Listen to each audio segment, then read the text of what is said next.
കർത്താവായ യേശുക്രിസ്തുവിൻ്റെ പരിശുദ്ധമായ നാമത്തിൽ എല്ലാ പ്രിയപ്പെട്ടവർക്കും മോർണിംഗ് ഡ്യൂവിലേക്ക് സ്വാഗതം. പലരും ചോദിക്കുന്ന ഒരു ചോദ്യമാണ് ദൈവത്തിൻ്റെ പക്കൽ അനീതിയുണ്ടോ എന്നുള്ളത്.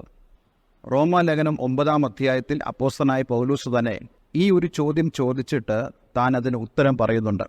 ഒരുപക്ഷെ നമ്മളോരോരുത്തരും ദൈവത്തിന് അനീതിയുണ്ടോ എന്ന് ചോദിച്ചില്ലെങ്കിലും നമ്മുടെ മനസ്സിൽ അങ്ങനെ ഒരു ചിന്ത കടന്നു വരാറുണ്ട്. എന്താണ് ദൈവം പ്രവർത്തിക്കാത്തത്? എന്താണ് ഒരു സൗഖ്യം വെളിപ്പെടാത്തത്? എന്താണ് എൻ്റെ സ്ഥിതികൾക്ക് ഒരു വ്യത്യാസം വരാത്തത്? ഈ ഒരു ചോദ്യത്തിനുള്ള ഉത്തരമായിട്ടുള്ള ഒരു സന്ദേശമാണ് ഇന്ന് ഞാൻ നിങ്ങൾക്ക് നൽകുവാൻ ആഗ്രഹിക്കുന്നത്. അതിനായി നമുക്ക് റോമാലേഖനം 9-ാം അധ്യായം അതിൻ്റെ 14 മുതലുള്ള വാക്യങ്ങൾ വായിക്കാം. ആകയാൽ നാം എന്തു പറയണ്ടു? ദൈവത്തിൻ്റെ പക്കൽ അനീതിയുണ്ടോ? പൗലോസ് പറയുന്നു, ഒരു നാളുമില്ല. certainly നോട്ട് എന്നാണ് അതിന് ഇംഗ്ലീഷിൽ കൊടുത്തിരിക്കുന്നത്.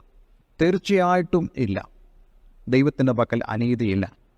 അതിന് കാരണമായിട്ട് ദൈവവചനത്തിൽ നിന്നും ഉദ്ധരിച്ചുകൊണ്ട് തന്നെ അപ്പോസ്തലനായ പൗലോസ് വളരെ വ്യക്തമായിട്ട് പറയുന്നുണ്ട്. താൻ പഴയ നിയമ പുസ്തകത്തിൽ നിന്നും ഒരു വാക്യം ഉദ്ധരിക്കുന്നു. എനിക്ക് കരുണ തോന്നണം എന്നുള്ളവനോട് കരുണ തോന്നുകയും എനിക്ക് കനിവ് തോന്നണം എന്നുള്ളവനോട് കനിവ് തോന്നുകയും ചെയ്യും എന്ന് അവൻ മോശയോട് അരുളി ചെയ്യുന്നു. അതായത് നമ്മുടെ യാതൊരു പ്രവൃത്തി കൊണ്ടും ദൈവത്തിൻ്റെ കരുണയെ നമുക്ക് അർഹമാക്കുവാൻ കഴിയത്തില്ല. നമുക്കങ്ങനെ അർഹമാക്കുവാൻ കഴിയുമായിരുന്നെങ്കിൽ ആ ദൈവത്തിൻ്റെ കരുണയെ നമുക്ക് കരുണയെന്ന് വിളിക്കാൻ സാധിക്കത്തില്ല. ദൈവത്തിൻ്റെ കടപ്പാടെന്ന് മാത്രമേ വിളിക്കാൻ കഴിയത്തുള്ളൂ. ദൈവം ആർക്കും കടപ്പെട്ടവനല്ലല്ലോ.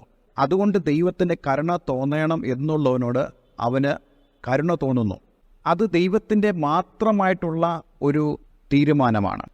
പുതിയ നിയമത്തിൽ ഒരു ഉപമ കർത്താവ് യേശുക്രിസ്തു ഇത് സംബന്ധിച്ച് പറഞ്ഞിട്ടുണ്ട്. യേശു പറഞ്ഞു, ഒരു വീട്ടുടമസ്ഥൻ അവൻ തൻ്റെ കൃഷിസ്ഥലത്തേക്ക് ജോലിക്കാരെ വിളിച്ചു. അവൻ രാവിലെ കുറച്ച് ജോലിക്കാരെ വിളിച്ചു. അവർ ജോലിസ്ഥലത്ത് പോയി ജോലി ചെയ്തുകൊണ്ടിരുന്നു. അദ്ദേഹം 9-ാം മണി നേരത്ത് താൻ വെളിയിലേക്ക് ഇറങ്ങി. അപ്പോഴും ചന്തയിൽ മെനക്കെട്ട് നിൽക്കുന്ന ആളുകളെ താൻ ജോലിക്ക് വിളിച്ചു. അവരും ആ 9-ാം മണി നേരം വന്ന് ജോലി ചെയ്യാൻ ആരംഭിച്ചു.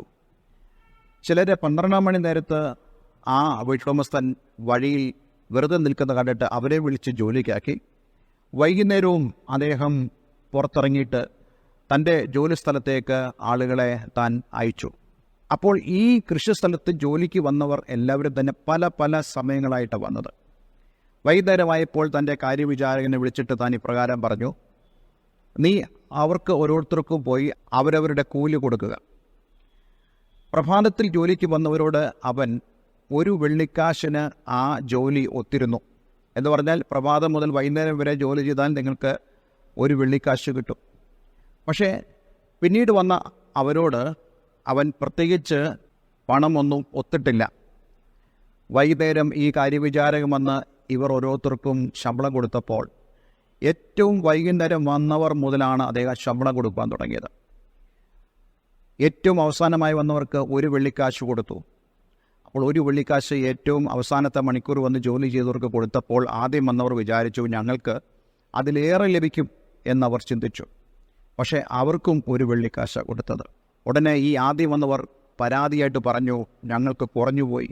എന്നാലും ആ സമയത്ത് യജമാനൻ പറയുകയാണ്, നിങ്ങളുമായി ഞാൻ 1 വെള്ളിക്കാശിനല്ല ഒത്തത്. അദ്ദേഹം പറയുന്നു, എനിക്ക് കരുണ തോന്നുന്നവനോട് എനിക്ക് കരുണ തോന്നുന്നു. ദൈവത്തിൻ്റെ കരുണയെ നമുക്ക് ആർക്കും ചോദ്യം ചെയ്യാൻ സാധിക്കത്തില്ല. പക്ഷേ ദൈവത്തിന് എങ്ങനെയാണ് നമ്മളോട് കരുണ തോന്നുന്നത്? നാം അവൻ്റെ മുമ്പാകെ വിശ്വസ്തരായി നിൽക്കുമ്പോൾ, നാം അവൻ്റെ വഴിയിൽ നടക്കുമ്പോൾ, അവനെ കാത്തിരിക്കുമ്പോൾ, അവനായി നാം പ്രത്യാശിക്കുമ്പോൾ അവൻ നമ്മളോട് കരുണ തോന്നും എന്നുള്ളതിൽ യാതൊരു സംശയമില്ല. ദൈവസന്നിധിയിൽ ആരാണോ വിശ്വസ്തരായി നിൽക്കുന്നത്, ആരാണോ ദൈവവചനം അനുസരിക്കുന്നത്, അവരോട് ദൈവത്തിന് തീർച്ചയായിട്ടും കരുണ തോന്നും.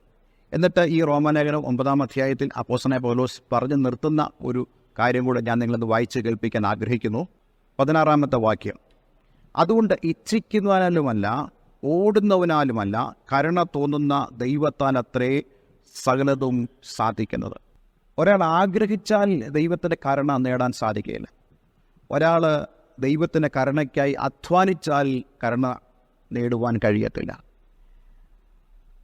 അവൻ്റെ കരുണ അവനിൽ തന്നെയാണ് ആശ്രയിച്ചിരിക്കുന്നത്. അതുകൊണ്ട് എന്നെ കേൾക്കുന്ന പ്രിയമുള്ളവരെ, നമ്മളെപ്പോഴും ആഗ്രഹിക്കുന്നു ദൈവത്തിന് എന്നോട് കരുണ തോന്നണം. പക്ഷേ ദൈവത്തിന് കരുണ തോന്നുവാൻ തക്കതായി നാം ആയിരിക്കുന്നുണ്ടോ? ദൈവവചനത്തെ പ്രമാണിക്കുന്നുണ്ടോ? എപ്പോഴും ദൈവം കരുണ കാണിച്ചത് തൻ്റെ അടുക്കലേക്ക് വരുന്നവരെയാണ്. എപ്പോഴും തന്നിൽ പ്രത്യാശ വെച്ചവരെ, തന്നിൽ വിശ്വസിച്ചവരോട് ദൈവത്തിന് കരുണ തോന്നാറുണ്ട്. കനാനി സ്ത്രീ യേശുവിൻ്റെ അടുക്കിലേക്ക് തൻ്റെ മകളുടെ ഭൂതോപദ്രവത്തിൽ നിന്നും സൗഖ്യം പ്രാപിക്കുവാൻ ആഗ്രഹിച്ചുകൊണ്ട് യേശുവിൻ്റെ അടുക്കൽ കടന്നു വന്ന് ഉറക്കെ നിലവിളിച്ചിട്ടും യേശുവിന് കരുണ തോന്നിയില്ല. പക്ഷേ അവളുടെ പെർസിസ്റ്റൻ്റായിട്ടുള്ള, തുടർച്ചയായിട്ടുള്ള അവളുടെ അപേക്ഷ, അവളുടെ സാന്നിധ്യം, അവളുടെ വിശ്വാസം യേശുവിന് അവളിൽ കരുണ തോന്നുവാൻ ഇടയായിത്തീർന്നു. അതുകൊണ്ട് പ്രിയമുള്ളവരെ, ഇച്ഛിക്കുന്നവനാലുമല്ല, ഓടുന്നവനാലുമല്ല, കരുണ തോന്നുന്ന ദൈവത്താലത്രേ സകലവും സാധിക്കുന്നത്. ഒരു നിമിഷം നമുക്ക് പ്രാർത്ഥിക്കാം. സ്വർഗീയ പിതാവേ, ഞങ്ങളെ കേൾപ്പിച്ച വചനത്തിനായി സ്തോത്രം. അങ്ങയുടെ മുമ്പാകെ കരുണയ്ക്കായി ഓടി വരുവാൻ, അങ്ങയുടെ മുമ്പാകെ അങ്ങയുടെ കരുണ പ്രാപിക്കുവാൻ തക്കതായി ഞങ്ങൾ ജീവിപ്പാൻ ഞങ്ങളെ ഓരോരുത്തരെയും സഹായിക്കണമേ. ദൈവം ന്യായാധിപതിയാകുന്നു. കർത്താവിൻ്റെ ആ ശ്രേഷ്ഠതയ്ക്കായി ഞങ്ങൾ അങ്ങേക്ക് നന്ദി പറയുന്നു. ഇന്ന് ഈ വചനം കേട്ട ഏവരെ ഞാൻ യേശുവിൻ്റെ നാമത്തിൽ അനുഗ്രഹിക്കുന്നു. എല്ലാ നന്മയാലും അനുഗ്രഹിക്കപ്പെടട്ടെ, യേശുവിൻ നാമത്തിൽ തന്നെ. ആമേൻ, ആമേൻ. എല്ലാവരും ദൈവം അനുഗ്രഹിക്കട്ടെ. Have A nice day. God bless you all. Thank you for watching Morning Dew. Kindly tuned up for next day messages.